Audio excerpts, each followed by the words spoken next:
तो उन्होंने कहा भाई आप संघर्ष करो, हम आपके साथ हैं, आप आगे बढ़ते रहो, जहां आप कहोगे हम अड़ जाएंगे और लड़ जाएंगे, बस छात्रों की आवाज को कभी दबने मत देना, ये वादा करो आप मेरे से। जो अभी मैंने स्पेशल बैग की बात की है, तो स्पेशल बैग से उस छात्र को बेनिफिट मिलेगा। स्पेशल बैग का फॉर्म 1 महीने के अंदर तो फॉर्म निकलेगा और उसी महीने एग्जाम होंगे और उसी महीने रिजल्ट आ जाएगा उस छात्र का, जिससे वो आगे एडमिशन ले ले अपना।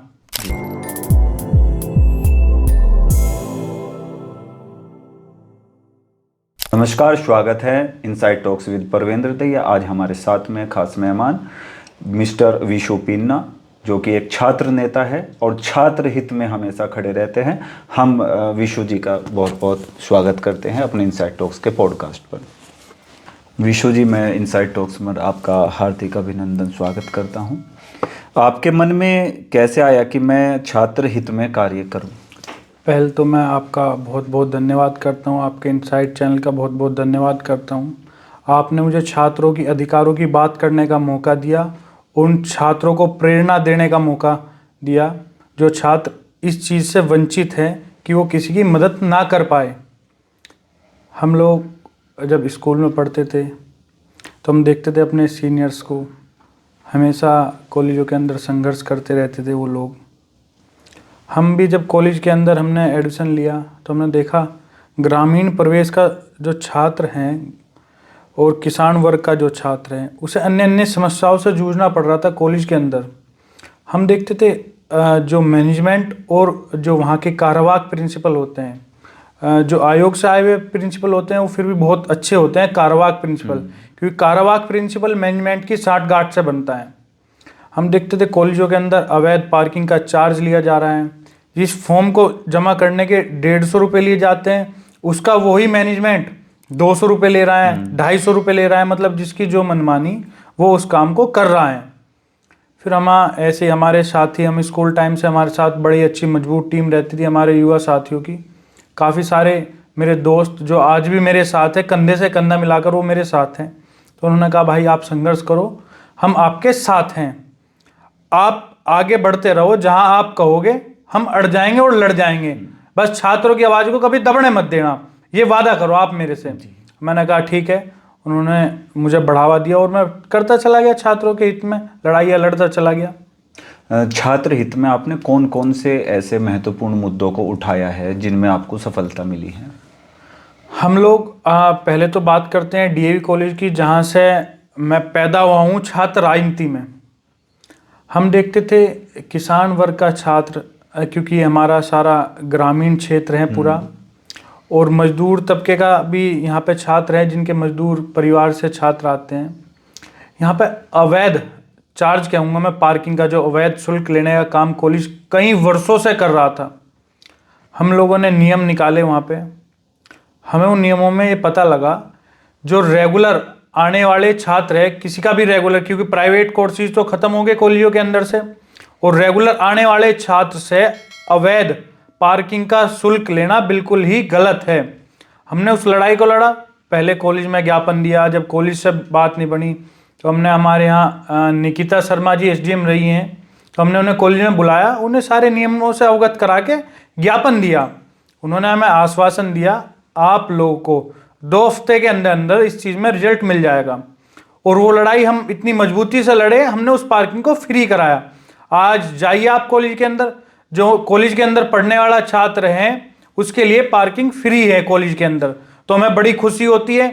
हमने कोई ऐसा स्टेप उठाया जो हमारे सीनियर भी काफ़ी रहे हैं, वो शायद इस चीज़ को समझ नहीं पाए या अनदेखा किया उन लोगों ने, तो हम लोगों ने बड़ी संघर्ष किया उस सब चीज़ के लिए और सफल हुए, तो हमें बड़ी खुशी भी।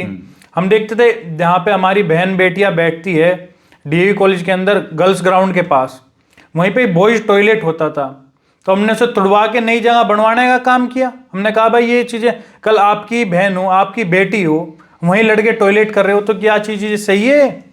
कॉलेज को अवगत करा के उसे तुड़वाया, नई जगह बनवाया। ऐसे अन्य अन्य विषय रहे हैं हमारे बहुत सारे।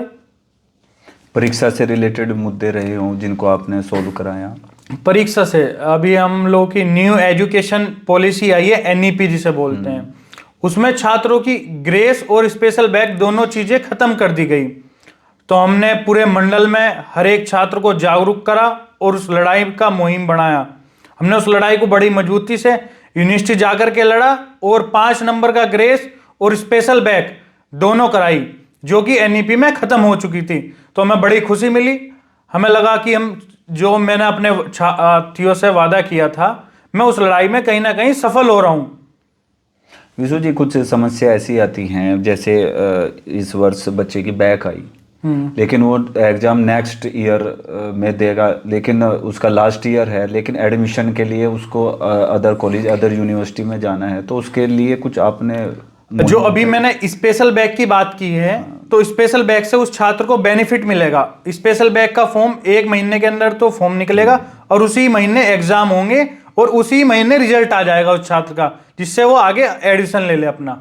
जी अच्छा विशु जी, मुजफ्फरनगर के जो कॉलेजेस हैं उनमें आप क्या और सुधार चाहते हैं, क्या और महत्व उसमें बढ़े, एक क्वालिटी अंदर आए?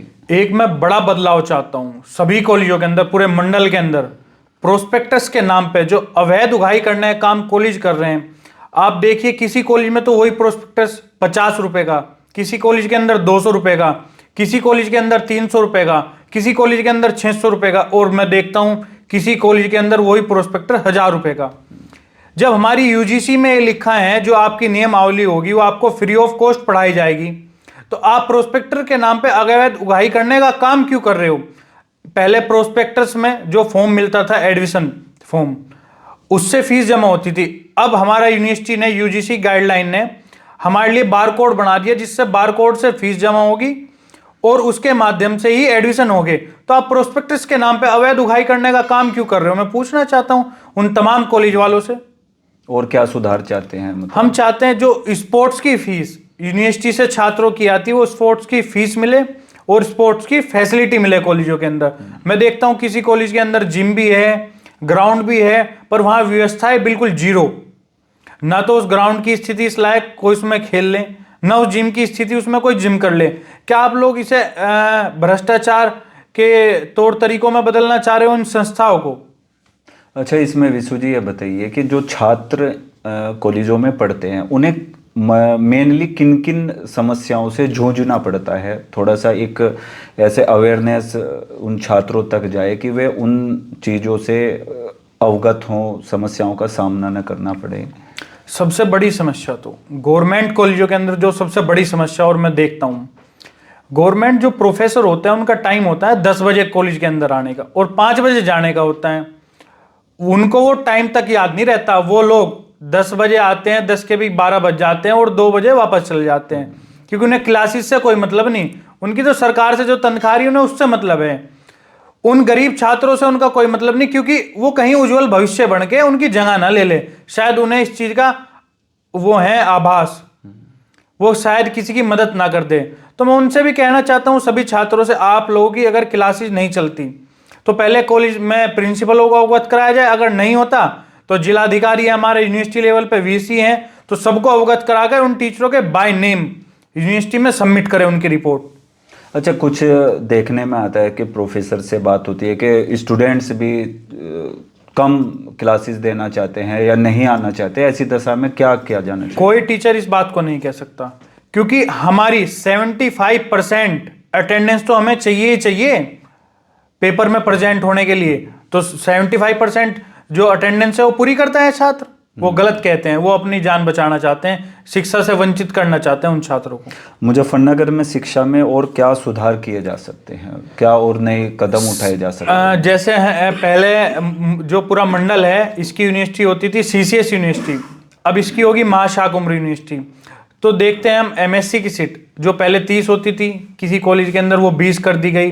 सीटें बढ़ने की जगह घट रही है और प्राइवेट सेक्टर में कॉलेजों को लाने का काम कर रहे हैं ये, जबकि गवर्नमेंट सीटें बढ़नी चाहिए थी क्योंकि हमारी नई यूनिवर्सिटी बनी है। हम चाहते हैं ये बदलाव हो, क्योंकि छात्रों को कम फीस में जब वही फैसिलिटी मिलेगी, वही शिक्षा मिलेगी, तो आप ज़्यादा अच्छी फीस में क्यों उन्हें घुसाना चाह रहे हो, या तो आप प्राइवेट सेक्टरों से मिले हुए हो। समर्थ पोर्टल के विषय में आपकी राय? समर्थ पोर्टल का एक बड़ा विषय है। समर्थ पोर्टल पर सरकार छात्र का पूरा डाटा ले रही है, बड़ी अच्छी बात है। हम चाहते हैं छात्र का पूरा डाटा, और उससे छात्र को भी बेनिफिट मिलेगा, क्योंकि छात्र की कोई डिग्री या मार्कशीट खो जाएगी तो समर्थ पोर्टल के माध्यम से वो सारी चीज़ प्रोवाइड करा लेगा। आने वाले समय में जब भी उसे कहीं या कोई भी पेपर देना होगा, बाई चांस कोई डॉक्यूमेंट्स खो जाता है तो छात्रों का फायदा है। पर मैं सरकार से एक मांग और करता हूँ, समर्थ पोर्टल के माध्यम से आप कॉलेजों के अंदर छात्रों की स्ट्रेंथ तो पता कर रहे हो, आप कॉलेजों के अंदर सिटिंग की स्ट्रेंथ भी पता करो। आप कॉलेजों के अंदर कितना सिटिंग अरेंजमेंट है, कोर्सेज तो इतने ले आए हो, क्योंकि उन्हें अपना जो कॉलेज है वो प्राइवेट सेक्टर में डाइवर्ट करना है। मैं चाहता हूं, सरकार से निवेदन करना चाहता हूं, उनका सिटिंग अरेंजमेंट भी देखें, कितना सिटिंग अरेंजमेंट है कोर्सेज के हिसाब से कॉलेजों के अंदर। छात्र संघ चुनाव शायद अभी बंद हैं मेरी राय से, तो उसके विषय में आपकी क्या राय है? ये होने चाहिए कंटिन्यू या 2018 के फर्स्ट में, जनवरी में, शायद जनवरी में छात्र संघ चुनाव हुए थे। आज 2025 का लास्ट आने वाला है, अब तक छात्र संघ चुनाव नहीं हुए। मैं चाहता हूं, सरकार से मांग भी करता हूं, छात्र संघ चुनाव होने चाहिए, क्योंकि जब एक छात्र संघ अध्यक्ष कॉलेज के अंदर होता है, जब कॉलेज के अंदर कोई भी कमेटी बनती है, शिक्षा से लेकर परीक्षा से लेकर कोई भी अन्य विषयों पर चर्चा होती है, तो छात्र संघ अध्यक्ष की एक भूमिका होती है, क्योंकि वो छात्रों के बीच रहता है और छात्रों की अन्य अन्य समस्याओं को समझता है और सुनता है, तो उसका भी एक बड़ा योगदान बदलाव में रहेगा छात्र संघ अध्यक्ष का। जी, अच्छा ये बताइए, छात्र नेता के क्या दायित्व होने चाहिए जैसे आज के परिवेश में? छात्र नेताओं के तो यही दायित्व होने चाहिए, कॉलेज के अंदर हर एक उस कमजोर व्यक्ति की मदद करें जो अपने आप को कमजोर मानता है, और उसे ताकतवर बनाने का काम करें। उसे कहें आज मैं नहीं तो कल तू भी खड़ा हो सकता है मेरी जगह, इस लायक उसे बना के जाए हर एक छात्र को। तो छात्र हित में क्या क्या कार्य आप जो करते हैं और कितने छात्रों की आप सहायता अभी तक कर चुके हैं? कभी अभी ऐसे तो हमने कैलकुलेट नहीं किया, और शायद मेरे हिसाब से पहला छात्र नेता कोई मुजफ्फरनगर जिले के अंदर है जिसने पूरे मंडल के अंदर छात्र राजनीति की। चाहे आप जिला शामली की बात करो, चाहे आप जिला सहारनपुर की बात करो, चाहे आप मुजफ्फरनगर की बात करो, और दूसरे स्टेट में एक मैंने बड़ी लड़ाई लड़ी, आयुर्वेदा हर्रावाला में यूनिवर्सिटी पढ़ती है, मेडिकल कॉलेज के छात्र हैं, वहाँ पर 2018 से लेकर के 2021 तक के जो बैच के बच्चे थे उनका आज तक रिजल्ट ही घोषित नहीं किया था। हम लोगों ने बड़ा संघर्ष किया, हाँ, मुख्यमंत्री धामी जी से मिले, उन्होंने भी हमारी बड़ी मदद की और उस रिजल्ट को घोषित कराया। अच्छा, छात्र नेता जो बनता है उसमें क्या क्वालिटीज उसके अंदर होनी चाहिए, और किस तरह से वो लोगों के एक सहयोग बने, न कि एक अपनी बातें वो किसी भी संस्था पे थोपे, तो उस समय क्या डिसीजन होता है और क्या उसमें अंदर क्वालिटीज होनी चाहिए? पहले तो एक छात्र नेता को बड़ा ही पोलाइट और पॉजिटिव होना चाहिए। जब वो पॉजिटिव होगा तो वो पॉजिटिव कार्य करेगा छात्रों के बीच रह के, और बड़ी चिंतन से छात्रों की समस्याओं को सुनना चाहिए ताकि उनकी समस्याओं का समाधान करा सके। हर एक व्यक्ति की बात को गंभीरता से लेकर के काम करे उन पे। अच्छा, जैसे छात्र नेता की बात करते हैं कि बहुत से छात्र नेता अध्यक्ष बने हैं, आगे राजनीति में जाते हैं, तो क्या यह एक सिस्टम छात्र संघ चुनाव से ही एक रास्ता बनता है राजनीति में आने का? छात्र नेता एक पहली कड़ी होती है। छात्र राजनीति से निकल के हम देखते हैं, चाहे कोई नेता पक्ष में भूमिका निभा रहा हो चाहे विपक्ष में निभा रहा हो, छात्र नेता जब विधानसभा बोलता है, लोकसभा बोलता है, किसी भी सभा के अंदर एक छात्र नेता बोलेगा ना, तो उसकी आवाज एक अलग तरीके की होगी कि उसने जमीनी स्तर से संघर्ष करा होगा और वो बड़ा ही अड़ियल स्वभाव का व्यक्ति होगा, उसे अपनी बात मनवाने का तरीके पता होते हैं। छात्र नेता वो कड़ी होती है। जब वो विधायक होगा या सांसद होगा तो अड़ जाएगा, वो लड़ जाएगा, कभी किसी व्यक्ति के लिए लड़ना पड़ेगा तो लड़ेगा वो। आप क्या छात्र नेता जैसे अब हैं, भविष्य में राजनीति में आना चाह रहे हैं? हम तो पहले तो हमारा प्रयास यही है, हर एक कमजोर व्यक्ति को मजबूत बनाने का प्रयास है हमारा, और उसमें हम सफल भी होंगे, ऐसा नहीं, ये हमारा विश्वास है उन लोगों पे और वादा है उन लोगों से। हर एक व्यक्ति को, आज मैं नहीं कहता विशु पीन्ना ही हमेशा रहेगा, कल विशु पीन्ना आप भी बन सकते हो। आप लोगों को अपने हौसले मजबूत रखने होंगे। विशु जी, आगे भविष्य में कोई मिशन आपका? मिशन तो अभी तो लोगों की मदद करना मिशन है।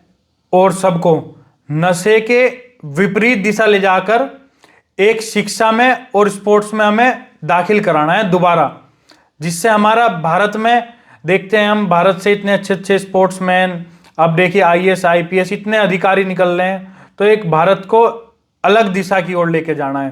राजनीति हो, चाहे वो शिक्षा का हो, चाहे स्पोर्ट्स का हो, हमारे देश ने इतने अच्छे खिलाड़ी दिए, इतने अच्छे अधिकारी दिए, तो हमारा तो यही प्रयास है दोबारा इस देश को उसी राह की ओर दौड़ाना। हम देखते हैं राजनीति जब करते हैं लोग, तो 5 साल में जब चुनाव होता है, चुनाव में इतना हमारा युवा नशे की ओर दोबारा बढ़ जाता है, जिसे हम दोबारा इधर से डाइवर्ट करके उसे दूसरे विषयों में लगाते हैं। फिर 5 साल में वहीं आ जाता है हमारा युवा, क्योंकि वो 6 महीने में इतना नशे का आदी कर देते हैं उसे प्रत्याशी। तो प्रत्याशियों से मेरा निवेदन है, नशे को बंद करो और अच्छी शिक्षा चीज़ें दो ना, आप स्पोर्ट्स की दो, ग्राउंड दो, इन्हें आप इन चीज़ों से प्रेरणा दो ना आप इन्हें। आप क्यों नशा नहीं करते? आपके परिवार के लोग नशा क्यों नहीं करते? अपने परिवारों में दो नशा, युवाओं को क्यों नशा दे रहे हो? मैं अंत में विशु पिन्ना जी से आग्रह करूंगा कि वे नवयुवकों के लिए और छात्रों के लिए क्या मैसेज, वे संदेश देना चाहते हैं? मैं सभी अपने युवा बहन भाइयों से एक मैसेज देना चाहता हूँ, बस नशे से बचो। नशे से बच गए तो आप देश की हर एक बीमारी से बच गए। आप नशे से बच जाओगे तो हर एक उस संघर्ष में कामयाब होगे जो आप संघर्ष कर रहे हो। बस मेरा सभी से ये आग्रह है और मैं आशा करता हूँ आप अपने जीवन में सफल हो। मैं सभी दर्शकों का आभार व्यक्त करता हूं और इनसाइड टॉक्स चैनल में नए नए जो अतिथि आते हैं उनकी बातों को सुनने के लिए, समझने के लिए इस चैनल को सब्सक्राइब करें और लाइक करें। आपका बहुत बहुत आभार, धन्यवाद।